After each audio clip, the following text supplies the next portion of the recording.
شکریہ جناب چیئرمین صاحب، اور میں خاص طور پہ عرض کرتا ہوں آپ نے جس طرح ابھی فرمایا کہ خواتین کو آپ موقع دے رہے ہیں، یہ خواتین کے حوالے سے میں نے بڑی اہم بات کرنی ہے اس موضوع پر، اور میں داد دیتا ہوں دونوں اپنے فاضل کولیگز کو، جناب سینیٹر تنگی صاحب کو اور روبینہ خالد صاحبہ کو، جنہوں نے اس موضوع کو اٹھایا، اور میں خاص طور پہ آئس کے حوالے سے جو یہ ہے، جس کو یہ عرف عام ہے کرسٹل میتھ ایمفیٹامین کا، جس کو کرسٹل میتھ بھی کہا جاتا ہے، یہ بہت ہی قوی، بہت پاورفل، بہت ایڈکٹیو، بہت نشور منشیات میں، عادی بنانے والی منشیات میں اس کا شمار ہوتا ہے جناب چیئرمین صاحب۔ اور سب سے جو اس میں جو تشویشناک بات ہے وہ یہ ہے کہ یہ بہت سستے داموں میں بہت وسیع پیمانے پر دستیاب ہے،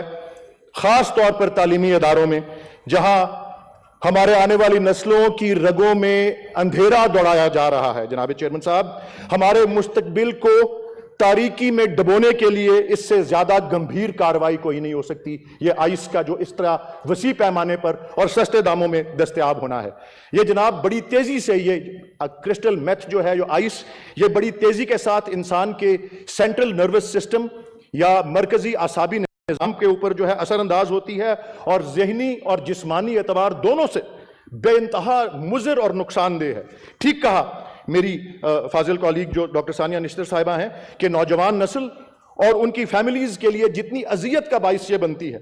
میں آپ کو بتا نہیں سکتا۔ میں خود جانتا ہوں چھوٹے چھوٹے بچے 16 18 20 سال کے اسکولوں میں پڑھتے ہوئے اوور ڈوز سے جو ہیں وہ جاں بحق ہوئے ہیں، اور ان کو اللہ تعالیٰ ان کے فیملیز کو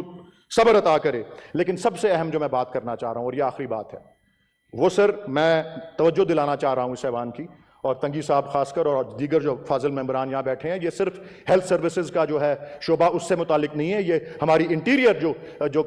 قانون کو نافذ کرتی ہے خاص طور پہ، اس کے لیے بھی یہ قابل توجہ ہے یہ بات۔ سر، امریکہ کے ایک journal of interpersonal violence volume 24 issue number 6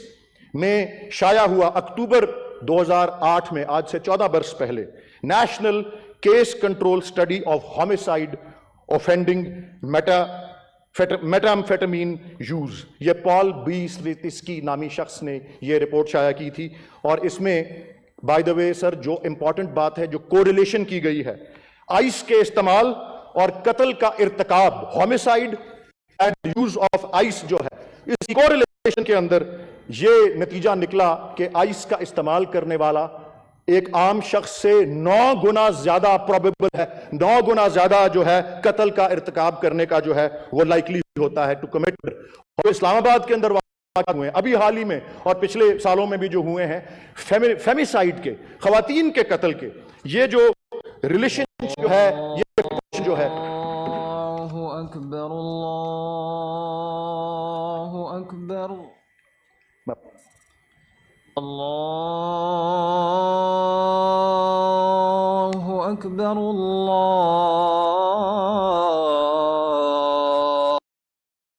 اکبر۔ اشہد ان لا الہ الا اللہ،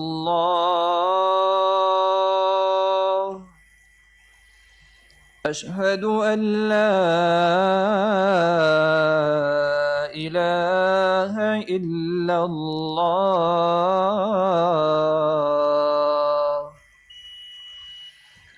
اشہد ان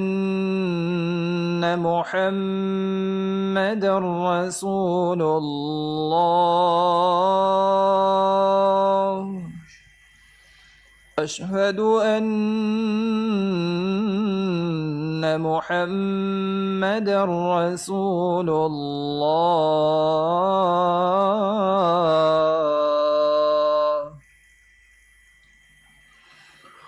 حی علی الصلاة،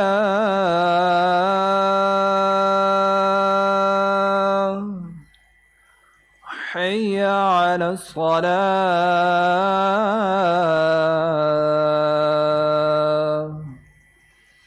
حی علی الفلاح،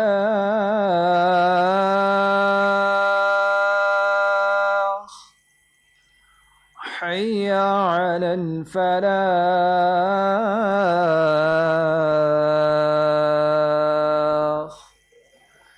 اللہ اکبر، اللہ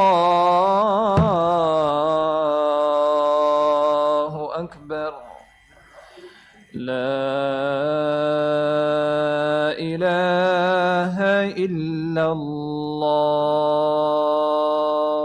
جی ولید صاحب. میں صرف دہراؤں کہ یہ اسٹڈی نے بتایا ہے کہ user of ice is 9 times more likely to commit a murder than an average person.